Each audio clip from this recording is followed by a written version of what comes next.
Hey everyone, Bluebear here, and for today's video, I've got a fun commander build for you that's very different. This is actually one of two decks that were custom orders for the same customer. I already can see now that I'm going to hear that the commander isn't legal, so let me clear that up before going any further. The customer who ordered the deck has already talked to their group, and they have Rule Zero'd this in advance. If you're not familiar with Rule Zero, it's basically a rule that allows you to play things in your deck that aren't legal in the commander format. Now with that out of the way, let's talk about what very dangerous card was Rule Zero'd for this group. It was Lila, Hospitality Hostess. You're probably not very familiar with the card, so let me tell you about it. Lila is a 1 green, 1 white, and 2 generic 3/3 legendary elf employee that has 3 different abilities. The first lets you look at the top card of your library at any time. The second lets you cast spells of common rarity from the top of your library. And the third ability is just an anthem buff for guest creatures that you control. That's some scary stuff right there, isn't it? Seriously though, it's only a banned commander because it's part of an unset, no other reason. The customer who ordered this deck requested it to be basically a token-themed deck, so only the first 2 abilities will be relevant for the sake of this build. So the budget I was given was actually just as different as the commander itself. They wanted 2 decks built with a combined budget of $120, split however it needed to be done. I will go over the second deck next week, but this deck was actually budgeted with whatever was left over from the deck I will be showing you next week, which was roughly $40. Luckily, the whole point of Lila is common rarity tribal, I guess, so that should help out a little bit. So let me show you what I was able to come up with for them. Luckily, they had the copy of Lila, as I didn't, because I don't ever get any unset stuff unless it comes in a collection I buy. As usual, I will start with the lands. So this deck will follow my normal budget things that I do. So the lands are going to be very basic, and if they want to upgrade them when they get it over time, if they like playing the deck, which they said when they saw the deck list they do, they can do that. So we start with the command tower as always because it's a multicolored deck.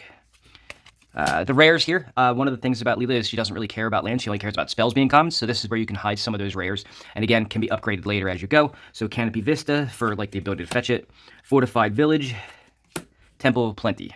And then the basic budget stuff I always put in most of my precons that I do, so Blossoming Sands for the life gain, and there is a small sub-theme for life gain in the deck. Botanical Plaza for that ability to sacrifice it later, draw a card if you don't need it. Grey Pelt Refuge, again, more life gain. The Guild Gate, Selesnya Guild Gate. Thriving Grove, and of course Thriving Heath, because they're nice budget dual lands, if you will. Selesnya Sanctuary, there's no shenanigans with this one, this was just because it's both colors and it fits the deck. Evolving Wilds and Terramorphic Expanse for the ability to thin out the deck, a little bit of land draws, and then Forests and Plains, and I believe it's 11 Forests and 10 Plains because we're heavier, or I'm sorry, the other way around. It should be 11 Plains and 10 Forests because we're heavier in white than we are in green, alright? So one good thing about being in green that I always mention, if you've never seen any of my videos, this will be new to you, but green is great for ramp. So one of the good things was Dominaria United came out with a ramp spell that actually fits into Selesnya colors because of the color identity of white. So it's 3 to cast, you go get a land, and then if you kick it for the white and 1, you can go ahead and also create a token which fits the theme of this deck. Beneath the Sands, you can cycle it away if you don't need to go get a land.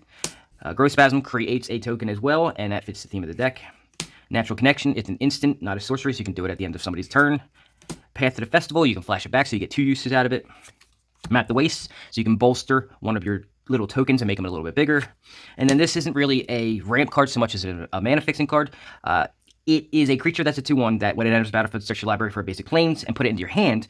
But the cool thing is that from the graveyard, you can return it back to your hand and reuse it over and over for later in the game. All right? Basic stuff there. The creature section is going to actually have the sub-theme in it. It's going to have a lot of creatures that gain you life. So we're going to be casting a lot of stuff that gives you tokens. So why not lean into the Soul Sister part of that and then add in a lot of those creatures. So Lunarch Veteran is a nice addition, and it also, when it dies, you disturb it, and it has the same ability. Suitor Priest does 2 things. It allows you to gain life whenever you have a creature enter play, but it also makes it so your opponent loses life whenever they do. So if you're facing a similar style deck, like a token deck, it hurts them and not you. Anointer Priest, another one that gains you life, but this one counts for only tokens, which most of the time that's what you're going to have coming into play. Impassioned Orator, Core Celebrant, and Social Climber. All of them Soul Sister style of cards that allow you to gain life when a creature enters play. Phantom General is a buff for all of your creature tokens, so those little 1/1s, or some of them are 2/2s or 3/3s, I'll show you that later. They can be a little bit bigger, so you can win the game faster.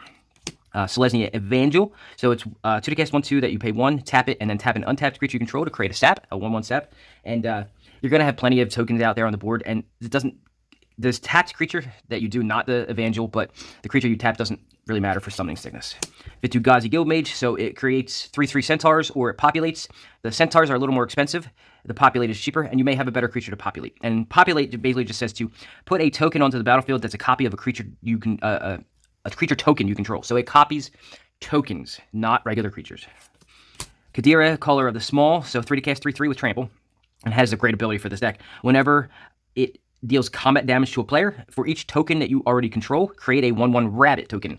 Token doesn't necessarily mean creature token. It only says token. So if you have other things in play, this deck doesn't create anything but creature tokens. But later on, after it's been played with for a little while for the person who gets it, they may find other things they want to create. So clue tokens or what have you, because you want to draw cards. It counts them as well. Good Fortune Unicorn, good utility here. It's a 30 cast 2/2 that whenever a creature enters the battlefield under your control, you can put a +1. You have to put a +1/+1 counter on the creature. Good for shenanigans with what is that thing? I forget the name of it. I'll have it up there so you can see. I forget the name off the top of my head. The ability that brings things back with a -1/-1 counter. Queen Alanol of Ruadak. I think that's how you say it. 30 cast star creature. Its power and toughness are equal number of creatures you control, and with the amount of tokens you're creating in this deck, you should actually have a beefy creature here. And then if one or more creature tokens would be created under your control, those tokens plus a 1/1 soldier token would be created instead. So if you cast a spell that creates 1 token, you get that token plus a 1/1 soldier. If it creates 2 tokens, you get that plus an additional 1/1 soldier. So it just helps create more tokens. And then a card that I actually built a deck around completely. It's actually a really fun deck, the one that I built for this. I built this as a precon. It's Maja, Guard Protector. So it's a 5 to cast 2/3 that gives all of your creatures an Anthem buff of +1/+1. And then whenever a land enters the battlefield under your control, you create a 1/1 white human warrior creature token. It's a really nice, fun deck. It's really good in this deck too.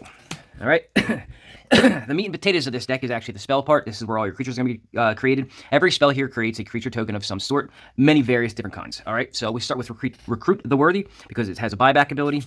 Raise the Alarm because it puts 2. Most of these are going to put 2. It puts 2 in for 2. Gather the Townsfolk, same thing. Creates 2 tokens for 2, but if you have less than 5 or less life, you actually create 5 tokens.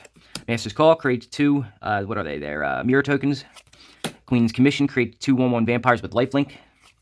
Hive Stirrings just creates 2 slivers. So if somebody's playing a sliver deck and they have the older slivers, you actually get the benefit. Sworn Companions, it's kind of like the Queen's Commission. It creates 3 1/1 soldiers, white soldiers that have lifelink. Life gain in general is actually a sub-theme here, and I'll show you how to take advantage of that later. Charge of the Mites. It actually has 2 abilities. The most important one is to create 2 1/1s that have Toxic 1 and can't block. The other one is it deals damage equal to the number of creatures you control to target creature target creature or planeswalker. Can be useful if you're trying to get rid of a creature off the board. You're going to have plenty of creatures to deal damage with. Sends Enlistment, so it puts 2 1/1 Kith soldier creature tokens onto the battlefield. I like this one a lot because it has Retrace. Commons don't normally have a lot of frills to them. This one's actually a nice one. Retrace lets you cast this card from your graveyard by discarding a land card in addition to paying its casting cost. So it's reusable over and over, and that's a nice thing for a deck that needs a little bit of frills. It's all commons, or at least mostly commons. Join the Ranks puts 2 1/1 tokens that are soldier allies. Captain's Call creates 3 tokens. Eyes in the Skies. So I like this one because it gives you flyers, which is a weakness in this deck. You don't have a lot of flyers, so this one creates flyers, and then you can either populate it, or you can populate something else that's more important if you're not facing another deck that's got flyers. Shadow the Squirrel creates a 1/1 squirrel, and then you can flash it back. Sapperling Migration, you can create 2 saps, and then you can actually kick it if you want instead and make it 4. Shatterstorm has Storm. It creates 1/1 squirrel tokens, and then you have a storm count on it. What I like about this is that with Lila, you're actually playing cards from the top of your library. So if you have a run on commons that you can cast that are cheap enough from the top of your library, you can build up a storm count and create a bunch of squirrel tokens. Call the Scions creates 2 1/1 Eldrazi Scions that also can be sacked to add mana to your mana pool if you need the ramp. Shadow Beast Sighting creates a 4/4 green beast token and can be flashed back. I like this one a little bit because it creates bigger tokens, and you can then populate them to make more bigger tokens. Acorn Harvest, another one that creates a squirrel and can be flashed back. Elephant Ambush, it puts a 3/3 elephant token into play, and you can flash this back. I wanted more extra use out of everything. Scatter the Seeds, so it can be convoked. So it's 5 to cast, but you can actually use the tokens that you've already created to help pay for it, and then it creates 3 Sapperling tokens for you. And this is actually an uncommon originally, and then it was downshifted, so it fit into this deck, and I'm lucky that I had an actual common copy. And it's just a 2 to cast sorcery that creates a 3/3 Centaur. So pretty basic stuff. Like I said, everything in that section creates a token for you. As far as utility goes, we're going to go with like things that destroy things first, and then we'll go into pure utility, and then, one more section after that.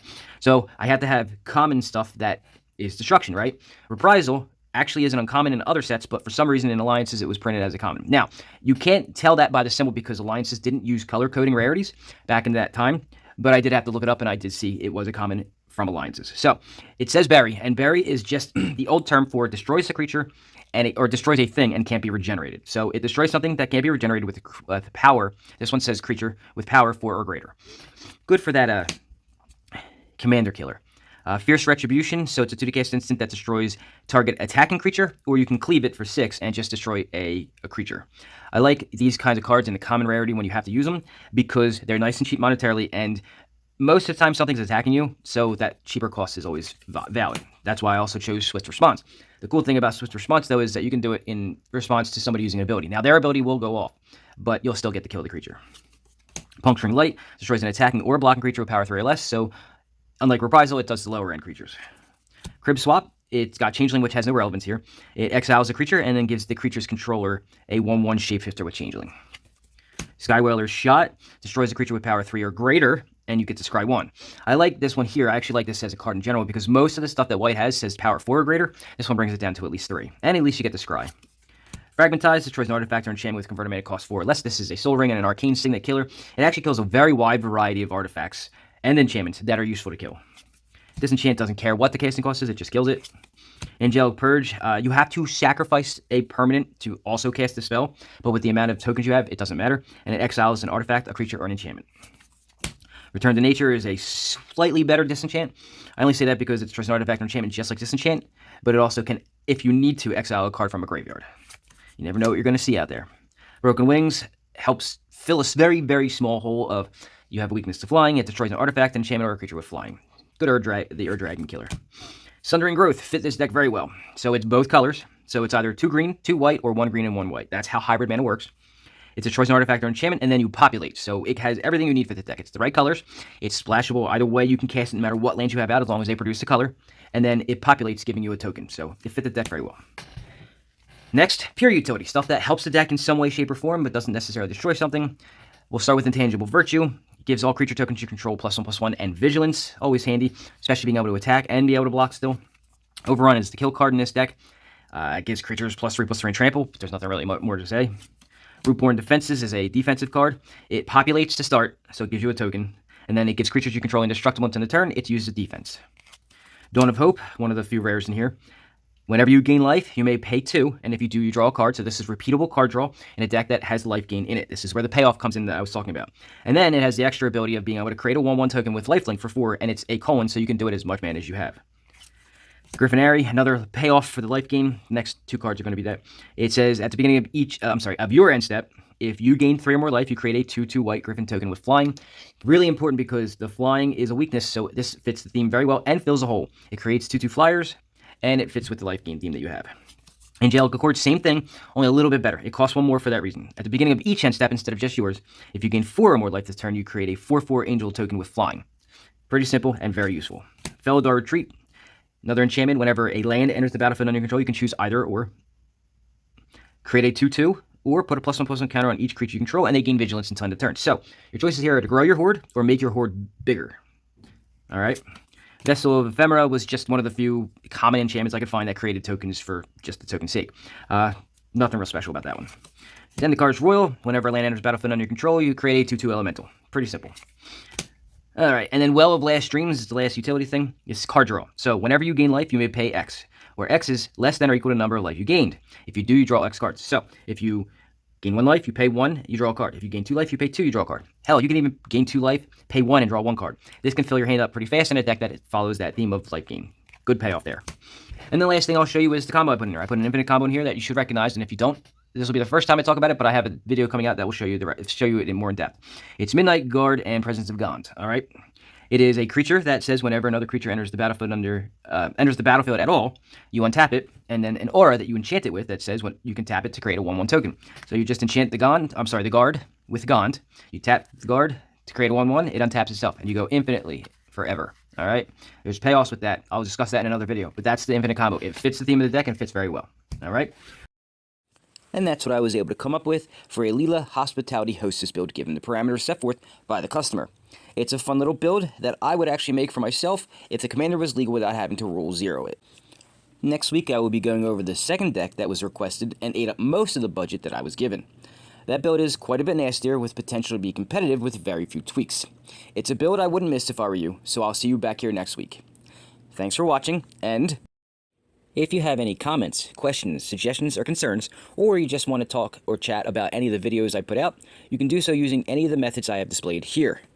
Additionally, if you would like to support the channel, you can do so in 3 ways. Donations are accepted and greatly appreciated. I have 3 methods with which you can do so displayed on the screen, and keep in mind that no amount is too small. If donations aren't your thing, and you would like to get something for your money, that's great too. I sell a lot of the decks I present on the channel, as well as mystery packs. So, if you're interested in any of these, you can contact me using the information I have up on your screen right now. Directly contacting me is usually the best and cheapest way to do so, but you can always look at what I currently have available on the Facebook Marketplace. And lastly, if you want to show your love and support for the channel, but like myself, are a little strapped for cash, it doesn't cost you anything to subscribe to the channel if you haven't done so yet, watch some videos and give them a like, and possibly share them out on your social medias you use to help spread my content to more people. No matter what way you choose is greatly appreciated and will help support the channel, and I thank you for it. Sadly, that is all the time I have for this video. Thank you for watching, and please, stick around and watch some of the many great videos I've posted over the last few years, and remember to check back again for new content I'll be posting every week. Have a great day.